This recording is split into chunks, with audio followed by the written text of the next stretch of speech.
Thanks for inviting us in at 6 o'clock, and we begin tonight with graphic video shown to the jury in the Delphi murderers trial. That video depicting the suspect's time in prison. Richard Allen spent the last 2 years behind bars waiting for this trial that's now underway for the murders of two teens, Abby Williams and Libby German. Our senior investigative reporter Bob Siegel and Samantha Johnson were in court today as those videos were played. So Bob, why don't you lead us off and tell us what you saw? Sure. We'll let you know we are directly across the street right now from the Carroll County Courthouse, which is behind us. It's been raining here all day. Inside the courtroom today, the testimony so important for the defense. A neuropsychologist took the stand today to talk about Richard Allen's mental state while he was inside prison. Dr. Polly Westcott told jurors she met with Allen in prison to conduct a series of psychological exams on him. Based on those exams and reviewing prison videos and phone calls and medical reports, she determined Allen suffered from major depressive disorder and psychosis during the time period that he confessed to killing Abby and Libby. And she concluded he was not faking or exaggerating his mental health problems at the time that he confessed. That contradicts testimony from some prison officials who said earlier in the trial that they thought Allen was making up his mental condition. And it counter the most damaging evidence against Allen so far, his recorded phone calls, confessions that the jury has already heard in which Allen confessed to the murders. Also today, jurors watched two videos that show Richard Allen inside his prison cell. Only jurors could see those videos, not the entire courtroom. A witness said they showed Allen eating his own feces and banging his head against the wall of his cell. Jurors were visibly upset. Some of them winced and repeatedly looked away as the video was shown. Again, it's an effort by the defense to try to convince jurors that Allen's mental health was so deteriorated in prison that it drove him to make false confessions. The prosecutor accused the defense of showing the video simply to get sympathy from the jury and to turn Allen into the victim. And Sam, that was just the beginning of what was a very full day of testimony here. Yeah, that's right. We heard from several more witnesses this afternoon. The afternoon session started around 1:30, and the first two witnesses who we heard from this afternoon were family members of Richard Allen. We want to show you some video here outside the courthouse. The first, his half-sister in the orange sweater you see here, his daughter in the gray long-sleeve shirt. The defense asked both of them in court this afternoon, quote, "Did Richard Allen ever molest you?" Both answered no. "Would you lie for him?" the defense asked. Both answered no. The defense also asked his daughter, Brittany, quote, "Do you love your father?" in which she replied, yes. Now, we both saw Brittany inside the courtroom today. She was visibly upset at times, tearing up several times. Seemed like she was trying to avoid eye contact inside that courtroom, too. The other notable witness of the day, I would say, was actually the last one. His name is Brad Weber. He lives on the property right next to the crime scene. In fact, in court today, he told the jury his driveway goes underneath the Monon High Bridge. The defense got him to admit today in court that he told differing stories to police in the days following the girls' murders about whether or not he drove straight home after work that afternoon.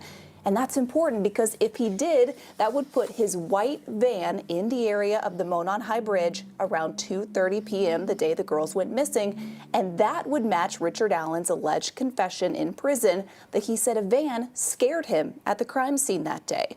Now, Weber told the jury that he has cooperated with police several times, saying, quote, "They searched my car and house." Another quote, he went on to say, "I talked to a lot of people." Now, after that, this was at the very end of the day. I think this is important to mention. The defense showed Weber a photo of his own garage that they say they took on February 19th, just a few days after the girls went missing.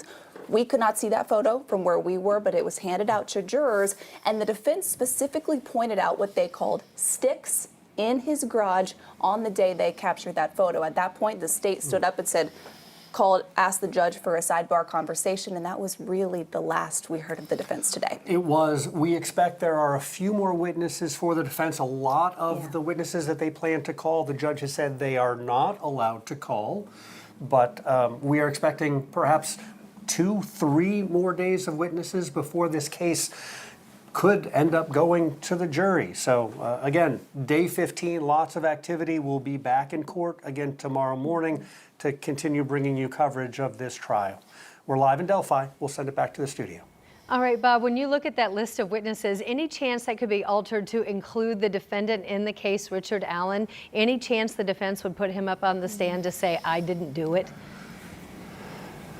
I don't think so, Ann. We've already heard there's been some evidence that was presented to the jury so far that would include some video and audio of Richard Allen, and the defense made it very clear that they were not going to enter that audio because if they did, it would open the door for Richard Allen to be cross-examined by the state. So I do not expect that we are going to have Richard Allen take the stand here in the final days of the trial. All right, Bob Siegel and Samantha Johnson with our coverage and insight from inside the courtroom today. Thanks so much. And we've got much more as our legal expert, Katie Jackson-Lindsay, joins us tonight for our Delphi debrief to go everything that happened in court today. You can watch that stream every weeknight at 10 o'clock on WTHR Plus to catch up on the daily developments in the trial. Now, if you don't have WTHR Plus, go get it. It is an app that is a free download on Apple TV, Amazon Fire Stick, and also Roku. Angela? Anne-Marie, a weather impact day for Election Day tomorrow. The impacts, winds that may gust over 35 miles per hour, and the potential for rain. Heaviest will be later in the day.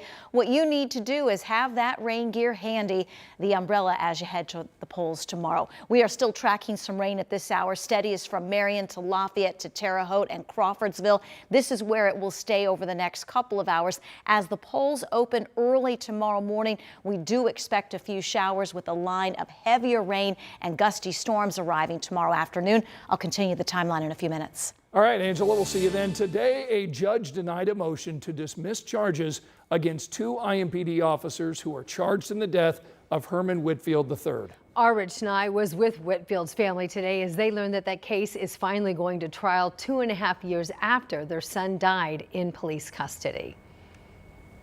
The parents of Herman Whitfield III called for mental health assistance for their son at their home on April 25, 2022. Body cam video shows officers used a taser on their son twice and then restrained him face down in handcuffs on the floor where he died. Almost a year after the incident, a grand jury indicted officers Steven Sanchez and Adam Ahmad for involuntary manslaughter, reckless homicide, and battery. They were in a closed courtroom hearing Monday asking for those charges to be dismissed. Whitfield's parents, attorneys, and supporters waited outside for about an hour before learning the judge is moving the case forward to trial. Mr. and Mrs. Whitfield, is this a bit of a relief today? I'm glad that the trial can proceed on the merits. We'll see what happens. Looking forward to obtaining justice. Yes, justice is flowing, and hopefully it flows in the right direction. Jury selection is scheduled November 26th. The trial starts December 2nd, expected to last 1 week. At the Marion County Community Justice Campus, Rich Nye, 13 News. IMPD just announced the arrest of two people after a deadly shooting last Friday on the near northeast side of Indianapolis. Police tell us they got a call about people in two cars shooting at each other when they found two men shot near 34th and Sherman. Now, one of the men, 25-year-old Jasper Dugan, died.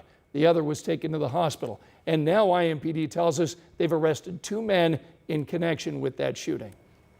Indy DPW just announced the discovery of human remains and grave shafts at the site of the Henry Street Bridge project on the west side. City officials say that discovery was made late last month. So as crews were excavating, preparing to relocate utilities, that's when the discovery was made.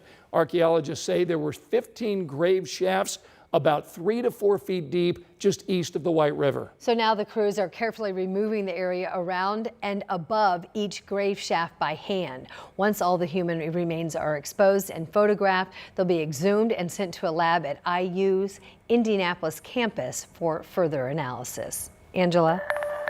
Anne-Marie, warm and windy Election Day with some rain around too.